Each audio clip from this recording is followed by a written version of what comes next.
Hi అందరికీ. Welcome back to my channel. ఇదైతే ఢిల్లీలో వెజిటబుల్స్ ఎలా ఉంటాయి, ఏమేమి దొరుకుతాయి అని వీడియో చూసేయండి.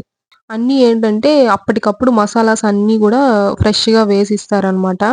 మన సైడ్ ఇలా ఉండదు గదా! అంటే ఫ్రెష్‌గా వేసివ్వరు గదా అప్పటికప్పుడు.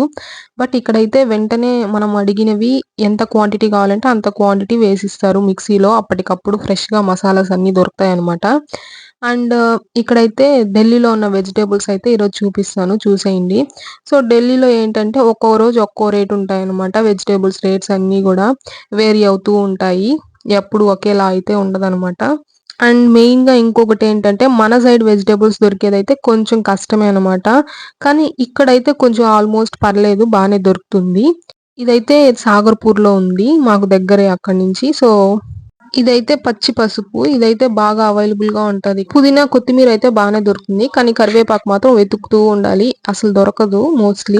ఇక్కడ చూసారు గదా! మునక్కాడలైతే తిని ఎన్ని రోజులయిందో. బట్ ఇక్కడ ఈ రోజైతే తీసుకున్నాము.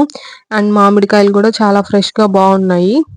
అండ్ వీళ్ళు పనసకాయ గూడా దాంతో గూడా కర్రీ చేసుకొని తింటారు. అది మనం తినలేము. కానీ ఎప్పుడు ఒకే రేటు తక్కువ రేట్‌లో ఉండేదేంటో తెలుసా? ఆలు. అదైతే చాలా తక్కువ రేట్‌లో ఉంటది. కానీ రోజు అదే తింటూ ఉండలేం కదా!